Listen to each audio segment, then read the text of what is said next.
Chairman P T I اور بشرا be be کے نکاح کے خلاف کیس، مفتی سعید اور اون چوہدری کا بیان عدالت میں قلم بند۔ اون چوہدری کے مطابق چیئرمین پی ٹی آئی نے 31 دسمبر 2017 کو کہا 1 جنوری 2018 کو بشرا بی بی سے نکاح کرنا ہے۔ چیئرمین پی ٹی آئی نے کہا نکاح ہوا تو وزیر اعظم بن جاؤں گا۔ انہوں نے کہا بنی گالہ میں فروری 2018 میں دوبارہ نکاح پڑھایا گیا، اس کی ریکارڈنگ موجود ہے، میں اور زلفی بخاری دونوں دوسرے نکاح کے گواہ تھے۔ مفتی سعید نے بیان میں کہا جنوری 2018 کو چیئرمین پی ٹی آئی نے مجھ سے رابطہ کیا اور کہا کہ بشرا بی بی سے لاہور جا کر نکاح پڑھوانا ہے۔ فروری 2018 میں مجھ سے چیئرمین پی ٹی آئی نے دوبارہ رابطہ کیا، مجھے بتایا گیا کہ چیئرمین پی ٹی آئی اور بشرا بی بی کا نکاح دوران عدت ہوا ہے۔ چیئرمین پی ٹی آئی اور بشرا بی بی کے نکاح کے خلاف کیس، مفتی سعید اور اون چوہدری کا بیان عدالت میں قلم بند۔ اون چوہدری کے مطابق چیئرمین پی ٹی آئی نے 31 دسمبر 2017 کو کہا 1 جنوری 2000 ایسی والے سے بات کر لیتے ہیں، ہمارے ساتھ موجود ہیں عالم دین علامہ طاہر اشرفی صاحب۔ طاہر اشرفی صاحب، کیا کہیں گے آپ؟ اب معاملہ کس جانب جا رہا ہے، کیا سمجھتے ہیں آپ؟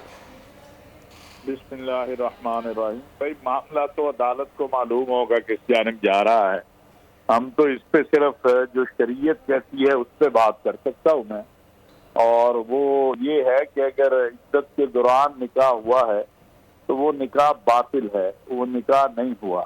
اس کیس کے اندر ہمارے پی ٹی آئی کے دوست ناراض ہو رہے ہیں کہ ہم اس پر کیوں بات کرتے ہیں۔ ہمارے لیے شریعت کا جو حکم ہوتا ہے وہ کسی شخص کے ساتھ مخصوص نہیں ہوتا۔ شریعت کے احکامات اگر کل یہاں کوئی اور شخص ہوگا اس کے لیے بھی یہی احکام ہوں گے، اس کے لیے بھی یہی حکم ہوگا۔ پہلی بات تو یہ ہے کہ ہمارے ہاں ایک قانون اور ضابطہ ہے کہ نکاح سے پہلے جو پوچھا جاتا ہے کہ آپ کی عدت پوری ہو گئی، آپ کی طلاق کو کتنا وقت ہوا، بلکہ اس کا سرٹیفکیٹ بھی جاری ہوتا ہے۔ اس میں جو آج حقائق سامنے آئے وہ یہ ہے کہ نہ مفتی صاحب نے وہ سرٹیفکیٹ دیکھا، نہ وہ سرٹیفکیٹ پیش کیا گیا۔ نمبر 1، شریعت کے بات بالکل کہتی ہے کہ عورت جو ہے وہ عدت کے ایام کے حوالے سے وہی اس کی بات معتبر ہوگی، لیکن اس صورت میں کہ جب وہ پہلے گواہی نہ دے چکی ہو۔ یہاں دوسرا نکاح اس بات کی دلیل ہے کہ عدت میں نکاح ہوا، اسی لیے دوسرا نکاح کیا گیا۔ لہذا شریعت میں عدت میں نکاح نہ بالکل باطل ہے، اور اس کی تصدیق دوسرے نکاح سے یہاں ہو رہی ہے۔ اب یہ عدالت کا معاملہ ہے کہ عدالت مفتی صاحب سے بھی پوچھے کہ انہوں نے سرٹیفکیٹ دیکھے بغیر نکاح کیوں پڑھایا ہے، اور باقی لوگوں سے بھی پوچھے، اور جو گواہان ہیں ان سے بھی پوچھے، اور تاخیر کیوں ہوئی اس کا بھی پوچھے۔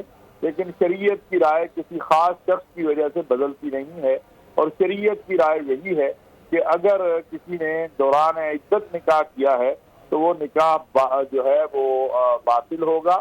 ہاں، اس میں عورت کی گواہی معتبر ہے، لیکن وہ اس صورت میں کہ جب اس نکاح پر خاموشی اختیار کی جاتی اور اس کے بعد وہ عورت قسم دے دیتی یا گواہی دے دیتی کہ جی میں نے تو عدت کے ایام پورے ہو گئے تھے اس لیے نکاح کیا۔